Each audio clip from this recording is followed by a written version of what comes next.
Hi, I'm Rick Fussell, and welcome to the Ingrain Workshop. In my previous video, I built this wall-mounted tool cabinet. This week, I went ahead and built out all the individual tool holders for the French cleat system. That's coming up next here at the Ingrain Workshop.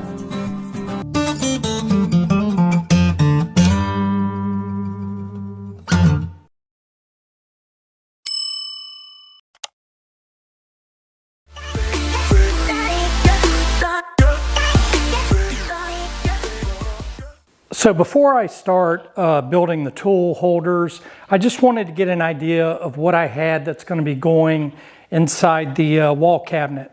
Now I've laid all the tools out and I've separated them by the groups so I could get a better idea of what size tool holders I need to make for each individual group. So for example, here I have all my striking tools. The mallets I've made in a previous tool build video. If you want to check those out. But this gives me an idea of the size of the tool holder frame that I need to make for this particular set of striking tools. Here I have a set of awls, and again I've made these awls by hand, and you can check them out in my playlist. But again, this gives me the idea of where I need to, or the size that I need to make for the tool holder frame. I've got squares, measuring tools, I've got more marking tools here, more squares, and again, most of these tools, probably 75% of the tools, I've handmade these, and they should be on my my handmade tool playlist. I have a set of cutting tools. Now, I haven't made these are all bought. I've got a sharpening guide, some bevel gauges, which I've made, a set of files. I made the handles for those files, a set of chisels, a specialty set of chisels, which I made. This is a paring chisel and some skew chisels. So this gives me an idea of the size of the tool holder frame that I need to make for each subset of tools. So what I'll do is I'll probably build the frames out of cherry, install a back panel, and then install the individual holders for each individual tool. So for my tool holder frame, I'm going to be using some cherry, and I've ripped the cherry down to 3/4 of an inch by 1/2 an inch.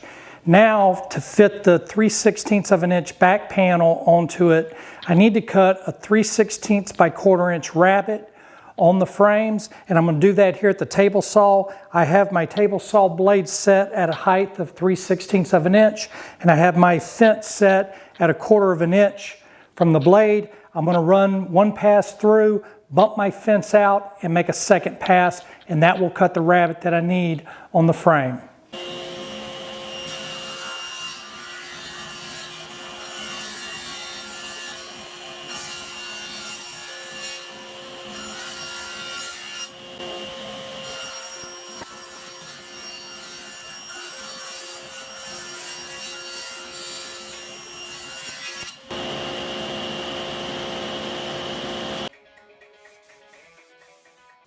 The next thing I'm going to do is take my frames and put a miter cut on the ends of the frames. That way they'll be more like a picture frame. I'll do that here at the miter saw. I've got my stop blocks set up. That way I can make consistent cuts, and I leave my saw at a 45-degree angle. I don't move it back and forth. What I'll do is I'll just flip the piece around to get the correct angle. That way my 45-degree angle is set and I'm not adjusting it.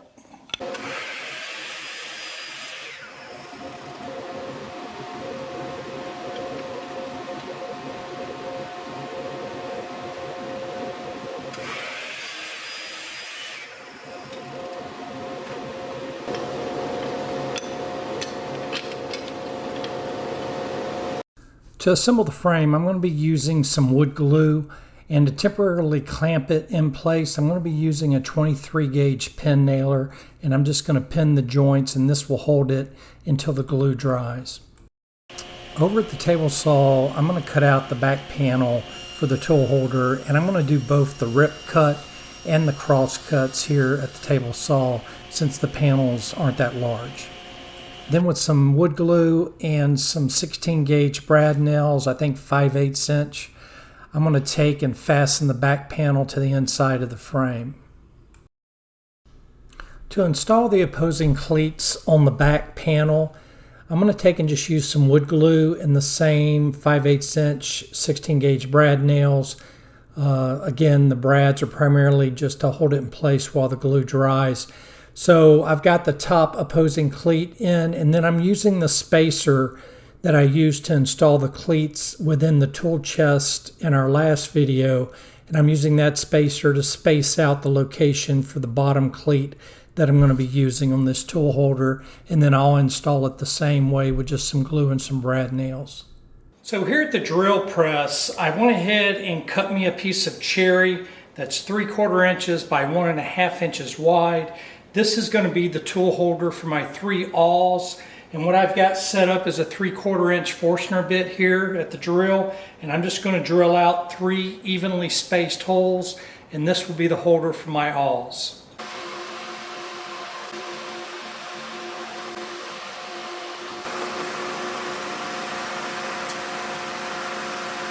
Next, here at the miter saw, I'm going to cut some 1/4 inch wide slots into the circles I had just drilled. So I've got a spacer block set up here at the miter saw, which allows my stock to be set back about 1.5 inches due to the curvature of the blade. That will put the bottom of the blade close to the bottom of the circle so I can get a clean, straight cut. And like I'd mentioned, I'm just going to cut 1/4 inch grooves in each circle. This will allow me to pass the awl through the groove and then hang it in the circle. Next, I'm going to assemble the tool holder into the tool frame. And how I'm going to do that is just by using some wood glue. And then I'll take from the back side of the panel, shoot in some 5/8 inch 16 gauge brad nails, which will just act as clamps until the glue dries. And previously I went around with just some 120 grit sandpaper and just broke all the edges on the tool holder just to soften the edges. And then I also did it on the tool frame itself. I went around the frame and just broke all the edges with some sandpaper. I also had an awl that I made from a twisted drill bit years ago, and I needed to come up with a way to fasten that or to hold that. So I just cut a rabbet on some of this 3/4 inch cherry material, and then I'll mount that to the tool frame, and then that's how I will insert the actual awl, and that will just hold this awl in place since it doesn't have a handle on either end. So with the awl tool holder made, I'm going to move on to the measuring tools and make a tool holder for those. As you can see here, I've just cut a 3/16 inch wide groove into some 3/4 inch by 1.5 inch stock. And that's what I'm going to use to mount my measuring tools. And I also took and cut these so the long grain would be toward the back panel in the front. That way when I do go to glue it and also brad nail it from the back side of the panel, I'll be nailing into long grain instead of end grain. I just thought if it was end grain it would split, so I orientated it so it would be long grain.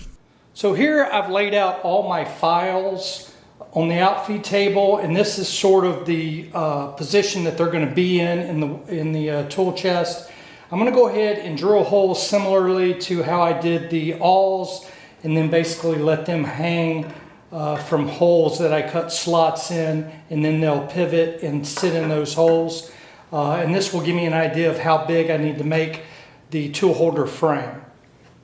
And I'll make the frame just like I did the others. So up until now, all the tool holders have basically been the same, for the exception of the marking tool, which is where I just took a 1/2 inch by 3/4 inch piece of cherry, cut a 3/16 inch groove in it, and this is what I'm using to hang my marking tools. Other than that, all the other tool holders are the same. I basically made the picture frame first. The picture frame is the same no matter which tool it is. And then using 3/4 inch by 1.5 inch stock, I just drilled some holes with the Forstner bit to fit the particular tools. And it ranged from 3/4 of an inch, 7/8 to a 1 inch hole. And as you can see, I've got my files set up here, my regular chisels here, my specialty chisels here, and then my awls up here. And again, all of those were made pretty much the same way. So the next thing I'm going to do is start making the tool holder for my striking tools. And one thing you have to keep in mind, I'm trying to minimize everything and use all the real estate that I can here at the cabinet. But the last thing you want to do is have little gaps. I'm trying to avoid it, to have little gaps. You want to be able to fill in all the spaces. So for example, this space here, I'm going to try to make it fit all my striking tools. So all my striking tools will fit in a picture frame or a tool frame right here, and it will fill up this space. I am going to have a little offset space here that I'm going to need to figure out how to fill in. But as I go, that's what I'm trying to accomplish. I'm trying to minimize the space and utilize 100%, but also at the same time, I want to use up all the space. I don't want there to be little gaps for anything. So if I do have a gap, I want it to be a large enough gap that I can come back in the future and put new tools or swap out tools. So this is kind of how I lay things out before I get started. I try to lay out the tools in the most efficient way to store the tools so they're taking up less room.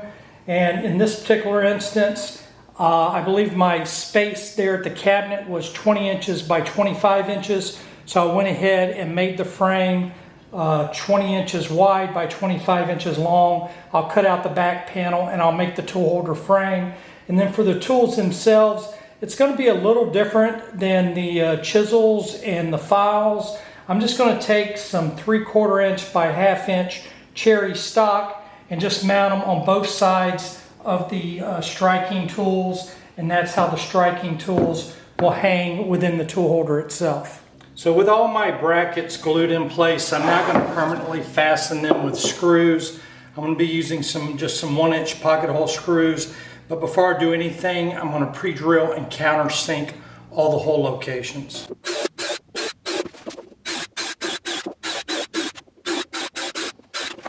Okay, so the good news is it looks like all my holes were laid out correctly, and now I can go ahead and just put in the pocket hole screws.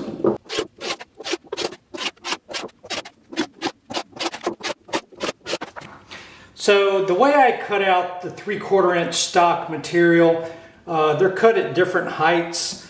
I believe it was 3 1/4, 2 3/4, 1 1/2 inch, and 2 3/4. So now the way I orientated the grain is so that I'm screwing in to the end grain, or the long grain. The end grain is here on the tops and bottoms, and then the long grain is on the front and back.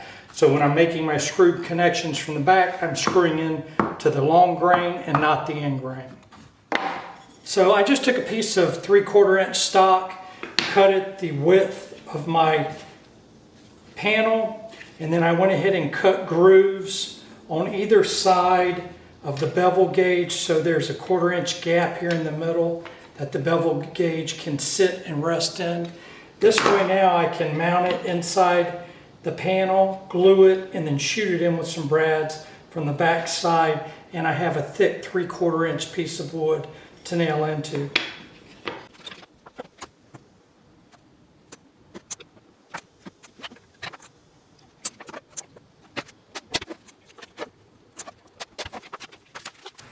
So next thing I'm going to do is the tool holder for my set of squares. These are all squares that I've made. And what I'm going to do is, the space I've got to work with is 15 inches wide by 18 inches long. That way it'll perfectly fit in the cabinet. That's the space I have available. So I'm going to go ahead and orientate them like this. And for the holders, I'm going to take, for each one, and cut a groove so the body will fit in the groove. And then I've cut a slit for the blade to slide in. This way it'll hold it in place and it's not going to go anywhere. So I went ahead and did the first one here for the large blade. Now I'm going to do the ones for the 2 medium blades and the 2 small blades.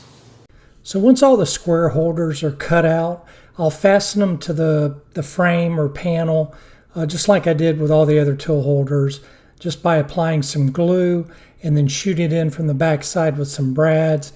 In here, I'm just going to do a fit to make sure that everything fits. Now, the last thing I did to all the tool holders is apply 2 coats of high gloss lacquer, and I sanded between coats with some 4/0 steel wool to finish up the finish on all the tool holders. So as you can see, the French cleat system is a very versatile system, especially for tool organization, and especially within the wall cabinet.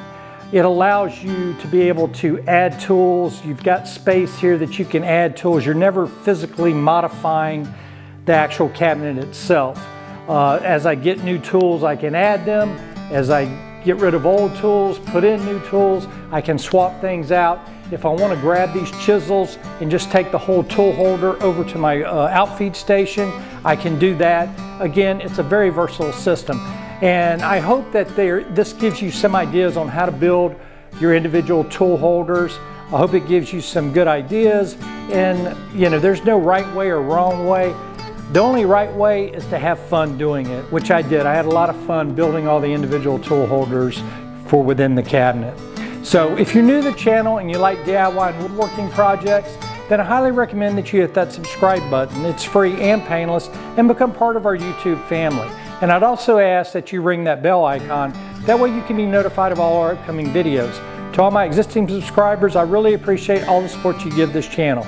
Now, I'll leave links in the video description below to where you can pick up any tools and equipment that I might have used on this build, and that's one way that you can support the channel. And then you can also leave us a special thanks. We greatly appreciate it. I'm Rick with the Ingrain Workshop. Until next time, have a wonderful day and God bless.